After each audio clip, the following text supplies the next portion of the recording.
वैकुंठ चतुर्दशीचं व्रत केल्यानं खरंच मृत्यूनंतरचा प्रवास सुखकर कसा होतो हे जाणून घेण्यासाठी हा व्हिडिओ शेवटपर्यंत नक्की पहा. मृत्यूनंतर नरकात जावं असं कोणाला वाटेल? आयुष्यभर हाल अपेष्टा सहन केल्यानंतर मृत्यूनंतर तरी आत्म्याला सद्गती मिळावी असं प्रत्येकालाच वाटतं. ती वाट सुकर व्हावी म्हणून आपण आयुष्यभर चांगलं आचरण करतो आणि त्याला आध्यात्मिक जोड मिळावी म्हणून व्रतवैकल्य करतो. वैकुंठ चतुर्दशीचं व्रतही त्यापैकीच एक आहे. वैकुंठ चतुर्दशीला विशेष काय करावं, व्रत कसं करतात आणि या व्रतानं पुण्य मिळालेल्या काही कथाही जाणून घेऊयात. पण त्याआधी आमच्या चॅनलला सबस्क्राईब करा, बेल आयकॉनला क्लिक करा. तुम्ही जर हा व्हिडिओ फेसबुकवर पाहत असाल तर फेसबुक पेजलाही फॉलो करा. हिंदू धर्मात वैकुंठ चतुर्दशीचा दिवस अत्यंत महत्त्वाचा मानला जातो. वैकुंठ चतुर्दशीच्या दिवशी भगवान श्रीहरी विष्णू आणि भगवान महादेव दोघांचीही पूजा केली जाते. धार्मिक मान्यतेनुसार वैकुंठ चतुर्दशीला भगवान श्रीहरी विष्णूंची आराधना केल्यानं साधकाला वैकुंठ धामाची प्राप्ती होते आणि भगवान शिवाच्या कृपेनं पापांपासून मुक्ती मिळते. शिवाय शिवपुराणानुसार वैकुंठ चतुर्दशीच्या दिवशी भगवान महादेवांनी भगवान श्रीहरी विष्णूला सुदर्शन चक्र दिलं होतं. या दिवशी भक्तांनी भगवान विष्णूंची 1000 कमळाच्या फुलांनी पूजा केली तर त्याला वैकुंठ धामामध्ये स्थान मिळतं अशी ही मान्यता आहे. मग वैकुंठ चतुर्दशीला काय करतात? या दिवशी कृतज्ञता म्हणून भगवान श्रीहरी विष्णूंना महादेवांना प्रिय असलेली फळे, फुले आणि बेल वाहतात. तर महादेवांना देखील भगवान श्रीहरी विष्णूंना प्रिय असलेली तुळस वाहून प्रसन्न करतात. हे हरिहर ऐक्य, प्रेम, सद्भावना, एकमेकांप्रती आदर या भेटीतून दिसून येतो. तो आदर्श आपणही डोळ्यासमोर ठेवून आपण दोहोंची उपासना करावी, हा वैकुंठ चतुर्दशी मागील हेतू आहे. वैकुंठ चतुर्दशीला सकाळी स्नान करून हरिहर स्तोत्र म्हणतात. याशिवाय श्रीहरी विष्णूंची सहस्र नावे घेऊन बेल आणि महादेवांना रुद्र म्हणत तुळशीची पानं अर्पण केली जातात. इतर वेळी भगवान शंकरांना बेल आणि विष्णूंना तुळस वाहतात. परंतु या भेटीचं आगळं वेगळं महत्त्व म्हणून अशी पूजा केली जाते. याचबरोबर देवाधिदेव महादेवांना प्रसन्न केलं असता आपसुकच देवी माता पार्वती देखील प्रसन्न होतात आणि भगवान श्रीहरी विष्णूंचं ध्यान केलं असता त्यांच्यासह देवी लक्ष्मी मातेचीही कृपादृष्टी लाभते. यामुळे घरातील दुःख, दारिद्र्य नाहीसं होऊन आयुष्यातील नरकयातना मिटतात आणि जिवंतपणेच वैकुंठ प्राप्तीचा आनंद अनुभवता येतो. स्वर्ग म्हणजे तरी नेमकं काय? तर स्व म्हणजे स्वतः आणि ग म्हणजे सभोवतालचा परिसर. आपण निर्माण केलेलं विश्व आणि आपल्या विश्वातील आनंददायी क्षण म्हणजे स्वर्ग. तसंच नरक म्हणजे नरानं निर्माण केलेला तो नरक. वाईट गोष्टी पेरल्या तर फळही वाईटच येतं. निसर्गानं आपल्याला भरभरून दिलं, परंतु मानवानं आपल्या हातांनी बरंच काही गमावलं. त्यामुळे जी स्थिती निर्माण झाली तो नरक. शिवाय मनुष्यासमोर चांगला आदर्श, चांगले विचार, चांगले आचार असले की तो ठरवूनही मनात वाईट विचार आणू शकत नाही.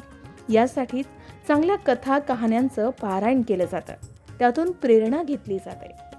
वैकुंठ चतुर्दशी हा कार्तिक महिन्याच्या शुक्ल पक्षाच्या 14व्या चंद्र दिवशी चतुर्दशीला साजरा केला जातो.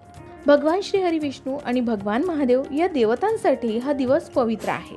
म्हणून या दिवशी उपवास करून तलाव आणि नदीच्या काठावर ताऱ्यांच्या सावलीत 14 दिवे लावण्याची परंपरा आहे. या दिवशी नदीत 14 तेलांचे दिवे लावल्यानं सर्व प्रकारच्या भीतीपासून मुक्ती मिळते. शिवाय जीवनात नवीन ऊर्जा संचार करते. जर नदी किंवा तलावाजवळ जाऊन दिवे लावणं शक्य नसेल तर घरच्या घरी पाण्याच्या ठिकाणी 14 दिवे प्रज्वलित करावे. त्यापैकी एक दिवा पाण्यावर ठेवावा. या दिवशी श्री विष्णू सहस्रनामाचा पाठ करावा. पूजेच्या वेळी कपाळावर केशराचा तिळक लावावा. केशर उपलब्ध नसेल तर हळदही वापरता येईल. पूजेच्या वेळी पिवळ्या रंगाचे कपडे मात्र नक्की परिधान करावे. तर अशा प्रकारे तुम्ही सुद्धा 14 दिव्यांचं दान नक्की करू शकता. 14 दिव्यांचं दान वैकुंठ चतुर्दशीला करणं अत्यंत शुभ मानलं जातं.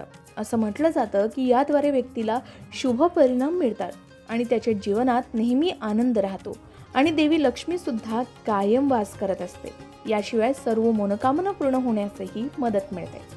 या दिवशी भगवान महादेव आणि श्री विष्णूंची विशेष पूजा करावी. सकाळी आणि संध्याकाळी श्री गणेशाची पूजा करावी. त्यानंतर भगवान श्रीहरी विष्णू, देवी महालक्ष्मी, भगवान महादेव यांची शिवलिंगाच्या रूपात पूजा करावी आणि देवी पार्वतीची पूजा करावी. केशर मिश्रित दुधानं भगवान श्रीहरी विष्णू आणि देवी लक्ष्मीचा अभिषेक करावा. यासाठी दक्षिणावर्ती शंखाचा वापर करावा. दुधानंतर पाण्यानं अभिषेक करावा. याचबरोबर शिवलिंग आणि देवी पार्वतीच्या मूर्तीवर तांब्याच्या भांड्यात जल भरून अर्पण करावे. पंचामृत अर्पण करून नंतर जल अर्पण करावं. चंदनाचा टिळक लावावा. देवाला नवीन वस्त्र अर्पण करावी. फुलांनी शृंगार करावा. शिवलिंगावर रुईची फुलं, तांदूळ, बेलाची पानं इत्यादी पूजा सामग्री अर्पण करावी. याबरोबरच या दिवशी भगवान महादेवांच्या शिवलिंगावर तुळशीपत्र वाहावं. भगवान श्रीहरी विष्णूंना तुळस टाकून नैवेद्य दाखवावा. याबरोबरच भगवान श्रीहरी विष्णूंना बेल अर्पण करावं. दिवा लावून आरती करावी. शिवाय पूजेमध्ये काही मंत्रांचं उच्चारण करावं. भगवान श्रीहरी विष्णूंचं नामजप करताना ओम नमो भगवते वासुदेवाय या मंत्राचा जप करावा. महालक्ष्मीचं स्मरण करताना ओम महालक्ष्मी नमो नमः या मंत्राचा जप करावा. भगवान महादेवांचं स्मरण करताना ओम नमः शिवाय या मंत्राचा जप करावा. याचबरोबर देवी पार्वती मातेचं स्मरण करताना ओम ह्रीम गौरै नमः या मंत्राचा जप करावा. याचबरोबर या व्रताने पुण्य मिळवलेल्या 2 कथा प्रामुख्यानं वैकुंठ चतुर्दशीच्या पुराणांमध्ये आढळतात. याबद्दल असं म्हटलं जातं की वैकुंठ चतुर्दशीच्या दिवशी या कथांचं पठन केल्यानं किंवा श्रवण केल्यानं पापकर्मांचे दोष नष्ट होतात. त्यातली पहिली कथा. पौराणिक मान्यतेनुसार एकदा भगवान श्रीहरी विष्णू देवादिदेव महादेवांची पूजा करण्यासाठी काशीला आले.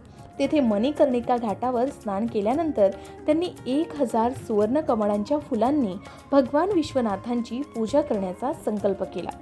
अभिषेक झाल्यानंतर जेव्हा त्यांनी पूजा करण्यास सुरुवात केली तेव्हा त्यांच्या भक्तीची चाचणी घेण्यासाठी भगवान शंकरांनी 1 कमळाचं फूल कमी केलं. पूजा पूर्ण करण्यासाठी भगवान श्रीहरींना 1000 कमळाची फुले अर्पण करायची होती. फुलाचा अभाव पाहून त्यांना वाटलं की माझेही डोळे कमळासारखे आहे, मला कमलनयन म्हणतात. असा विचार करून भगवान श्रीहरी विष्णूंनी स्वतःला कमळासारखे नेत्र अर्पण करायला हजर केला. श्रीहरी विष्णूंच्या या अपार भक्तींनी भगवान महादेव प्रसन्न झाले आणि देवादिदेव महादेव प्रकट झाले आणि म्हणाले, हे विष्णू, तुझ्यासारखा भक्त जगात दुसरा नाही. आजच्या कार्तिक शुक्ल चतुर्दशीला आता वैकुंठ चतुर्दशी असं संबोधण्यात येणार. या दिवशी जो प्रथम तुमची पूजा करेल त्याला वैकुंठ लोक प्राप्त होईल. याचबरोबर या वैकुंठ चतुर्दशीला भगवान शंकरांनी भगवान श्रीहरी विष्णूंना करोडो सूर्याच्या तेजासमान असलेलं सुदर्शन चक्र दिलं. या दिवशी स्वर्गाचे दरवाजे उघडले जातील असंही भगवान शिव आणि भगवान श्रीहरी विष्णू सांगतात. मृत्यू लोकात राहणारा कोणताही मनुष्य जो हे व्रत करेल तो वैकुंठ धामामध्ये आपलं स्थान निश्चित करेल, अशी या व्रतामागील कथा आहे. याचबरोबर दुसरी कथा अशी की धनेश्वर नावाचा एक ब्राह्मण खूप वाईट कर्म करत असे. त्याच्यावर अनेक पापं होती. एक दिवशी तो गोदावरी नदीत स्नानासाठी गेला. त्या दिवशी वैकुंठ चतुर्दशी होती. त्या दिवशी अनेक भाविक गोदावरी घाटावर प्रार्थना करण्यासाठी आले होते. त्या गर्दीत धनेश्वरही त्या सर्वांसोबत होता. अशा प्रकारे त्या भक्ताच्या स्पर्शानं धनेश्वरालाही पुण्य प्राप्त झालं. त्याचा मृत्यू झाल्यानंतर यमराजांनी त्याला नरकात पाठवलं. तेव्हा भगवान श्रीहरी विष्णू म्हणाले की तो खूप पापी आहे, पण त्यानं वैकुंठ चतुर्दशीच्या दिवशी गोदावरीत स्नान केलं आणि भक्तांच्या पुण्यामुळे त्याची सर्व पापे नष्ट झाली. त्यामुळे त्याला वैकुंठ धाम मिळेल. त्यामुळे धनेश्वराला वैकुंठ धाम प्राप्त झालं. म्हणून भगवान श्रीहरी विष्णूंचे भक्त विष्णू सहस्त्रनाम, विष्णूंच्या 1000 नावांचं पठण करतात. त्यांना 1000 कमळ अर्पण करतात. विष्णुपदाचे ठसे असलेले विष्णुपद मंदिर या काळात आपल्या मुख्य मंदिरात उत्सव साजरा करतात. हा सण कार्तिक स्नान म्हणून विष्णू भक्तांद्वारे साजरा केला जातो. शिवाय ऋषिकेशमध्ये हा दिवस विष्णूच्या गाढ झोपेतून जागा झाल्याच्या निमित्तानं दीपदान महोत्सव म्हणून पाळला जातो. पर्यावरण विषयक जागरूकता म्हणून जळालेल्या मातीच्या दिव्यांऐवजी पिठाचे दिवे बनवले जातात. ते दिवे प्रज्वलित करून संध्याकाळी पवित्र गंगा नदीत सोडण्यात येतात. याच प्रकारे वैकुंठ चतुर्दशीचा पवित्र दिवस मराठ्यांनी देखील साजरा केला होता. या प्रसंगी छत्रपती शिवाजी महाराज आणि त्यांची आई जिजाबाई यांनी ठेवलेल्या प्रथेनुसार आणि गोड सारस्वत ब्राह्मणांच्या थोड्या वेगळ्या स्वरूपात वैकुंठ चतुर्दशीचा दिवस पाळला जातो. तर अशा प्रकारे वैकुंठ चतुर्दशीला ही पुण्यकर्म करून तुम्ही सुद्धा मृत्यूनंतरचा प्रवास सुखकर करू शकता. वैकुंठ चतुर्दशीला आधी सांगितल्याप्रमाणे 14 दिव्यांचं दान मात्र नक्की करावं. तुम्ही वैकुंठ चतुर्दशीचा पवित्र दिवस कसा साजरा करता आम्हाला कमेंट करून नक्की सांगा. अशाच प्रकारच्या माहितीपूर्ण व्हिडिओसाठी लोकमत भक्ती चॅनलला नक्की सबस्क्राईब करा आणि बेल आयकॉनला क्लिक करा, म्हणजे आमच्या नवनवीन व्हिडिओचं नोटिफिकेशन तुम्हाला मिळत राहील. तसेच योग्य आध्यात्मिक मार्गदर्शनासाठी लोकमत भक्तीच्या फेसबुक पेज आणि इन्स्टा पेजला लाईक आणि फॉलो करायला विसरू नका.